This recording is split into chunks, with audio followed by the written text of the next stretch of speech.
Good morning, students. We're actually going to start today with a visualization. So in a moment, I'm going to invite you to close your eyes and you're going to listen to me, and I'm going to invite you to picture what I'm saying. So for you, figure out where you are comfortable, maybe laying down or sitting up mindfully, or just even, I'm okay like putting your head down on the desk in front of you right now. We're not doing a breathing activity, so if closing off that way works for you and you're more comfortable, you can do so. So just however is comfortable for you, to have your eyes closed and to visualize, to picture images in your mind. Sometimes some people, it's even better for them to keep their eyes open but staring at like a blank wall so they're not distracted by other things. So you know you better than I do. Figure out what works best for you for a visualization and get in that position. So you can close your eyes and get still. I will invite you to take a breath while your eyes are closed, just to focus yourself and center yourself. Who knows what you've been doing? And now your eyes are closed, and I invite you to imagine a forest filled with trees. Whatever your favorite type of forest is. Maybe it's a forest in fall or in winter, in spring with new buds, in summer and all the green leaves. Maybe it's a pine forest or an oak forest or a rainforest. It can even be a forest of your own choosing. Have a palm tree next to a pine tree, next to an oak tree. Whatever works for you, just imagine a forest of trees. And now, see their green branches or snow-covered branches, their trunks supporting them. They seem as individuals, sometimes 30 feet away from another tree. But now I invite you to visualize and imagine underground. What's below the ground for these trees? It's their roots. Root systems of trees are amazing. As we learn more, we see how far these roots can really spread and how much these root systems of forests are interconnected. The roots will intertwine with one another, they'll cross over, they'll go below, they'll grow in ways to work around one another. So imagine these root systems and imagine for yourself that your thoughts, the things that you have in your mind, in your head, the things that you say to yourself in your mind, imagine those thoughts are just like roots. And your thoughts will travel and react to all the other humans around you. You can even picture those thoughts sprouting underneath your feet into the ground, and maybe up and touching someone else's foot. Now I invite you, come back and open your eyes. So today we're talking about interconnectedness. I was actually going to change the subjects of this week's video, but then I realized in week 8, what was actually already set was so perfect for the time frame that we're in today. Last week, George Floyd was murdered by a police officer in Minnesota, and this was a spark that sparked protests all across the world. It has woken people up that maybe were blind or apathetic, or just didn't have the energy to really look at these issues and to really understand what was happening and the injustices in our world. So now there's people protesting, there's people marching. When we see injustice, we often get angry or we get sad. Tears are how my emotions show frequently. And however your body reacts to these things, first off, with mindfulness, I want you to pay attention. Note how you're feeling in this moment. When you look at things, when you read them, when you come across them, really pay attention to what they're triggering inside you. If you have the ability, if you have the work and the time and the space, analyze that. Try to give yourself an hour or more to figure out what is making you feel those things. Really go deep. And if in the end you notice that injustice is what's triggering you, seeing how unfair our world is, then you can move to action. When we're moving towards action, that's where it can also still get complicated.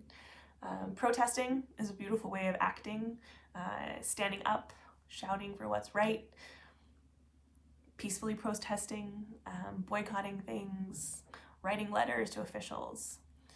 Sometimes when these protests happen, anger ignites. Anger is an emotion we all feel, and there's a lot of people angry right now.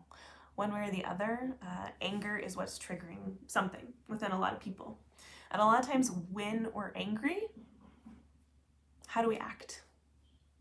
For me, myself, I've really had to work on this. Even, I remember in the first year of my marriage, my husband and I getting in a fight, and I remember punching him in the arm. I didn't really leave a mark, but I still punched, and I punched pretty hard. And I remember he just turned over and looked at me and said, "What would happen if I punched you during this fight?" And that really opened my eyes to the fact that I wasn't as nonviolent as I thought I was. It triggered this whole journey, really even into this mindfulness thing for myself, to recognize that anger is in me, that violence is in me, and I really need to work at it. And so I researched things, and I have done a lot of personal work inside to help make it better. Anger's there, and anger triggers a lot of things, reactions in us. And the next practice we're going to learn today is another further thing on heartfulness and compassion. The practice we're going to learn today is heartfulness for others, which if you've been doing this since week 1, we've talked about heartfulness to ourselves, and we've talked about heartfulness to the people that we love. Today's going to be a much, much harder activity. So we're kind of past the tummy time. We're in the stumbling, falling. It might hurt. It's going to be really hard for a lot of you. It was really hard for me. It can still be hard for me. I personally try to implement this practice almost every night. Doesn't always happen. Sometimes my heart's not in the right place, and I need to do some other work before I can get there. But this heartfulness to others today we're going to practice is heartfulness to people in our lives that we're angry with. Most likely you have someone in your life you're angry with. That happens. We're human. Anger is a part of that journey, and it's something we need to recognize and work with. So today we're going to practice that heartfulness to someone that you're angry with. Okay. So this time I'm going to invite you to sit comfortably, back straight, feet flat or crisscross beneath you, but your spine is straight, your chest is open, your shoulders are back, your head is up. I'm going to invite you to close your eyes if you're comfortable, or find a spot ahead of you to just softly focus on. And when you're in this mode, rest your hands where you're comfortable, maybe your chest or your belly or your knees, and just take a moment to take a breath. To just breathe in and breathe out. Breathe in and breathe out. And notice what you're feeling right now. Notice how your body is reacting to whatever emotions or feelings you have. How's your body feeling physically as well? Is your heart rate accelerated? Is your face flushed? Or are you at peace? Is your body tense? Or your muscles relaxed? Are you tired? And just note these things, and whatever it is, note that it's okay. Whatever you're feeling right now, it's okay. And now, I invite you to bring to mind a person in your life that you are angry with. Maybe it's someone on social media, maybe it's a big political figure, maybe it's a family member or a close friend. But I bet many of you right now, there's someone in your life that you're angry with, and that's been on your heart. I invite you to picture this person and really imagine them in your mind. And when you imagine them in your mind, take a moment right now and notice what emotions you're feeling when you do that. How does your body react when you picture this person? Is your anger triggered again? How does that anger manifest in your body? Is your belly in knots? Is your pulse racing? Did your muscles tense? Just note it and say that's okay. And now I invite you to picture this person and imagine them healthy. Imagine what they look like when they're strong. Imagine what they look like when they're laughing with someone they love. Picture them smiling. Picture maybe if they have a child, that child looking up to them. And now, if you can, picture that person when they were a child, when they were 2 or 3 or even a small infant. Imagine what they would have looked like. Imagine them crawling towards you. Imagine a giggle or a laugh. Picture them, if you're able, picture them even reaching up to you, their arms open, seeking a hug, seeking comfort.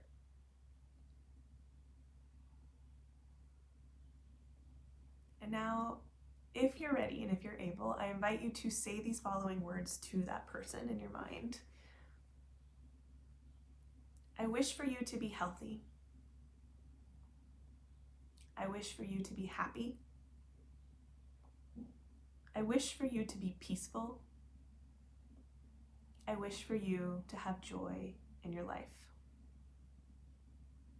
And we're going to do this one more time.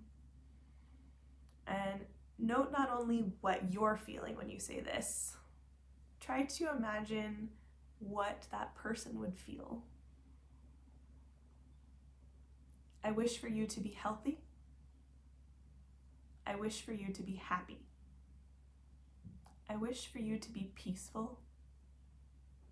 I wish for you to have joy in your life.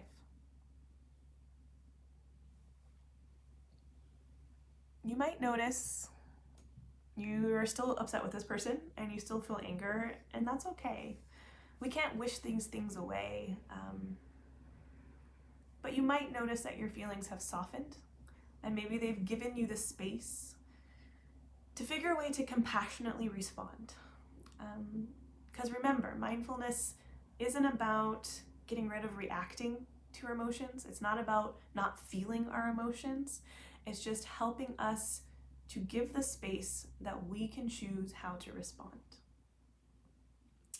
And I invite you now to take a breath again and exhale and listen to the sound of the bell.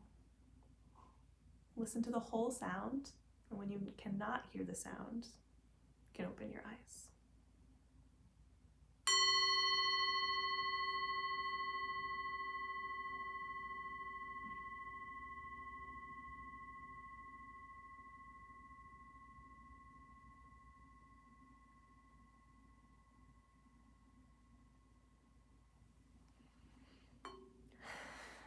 So, I love you all. Take care of yourselves. Take care of others.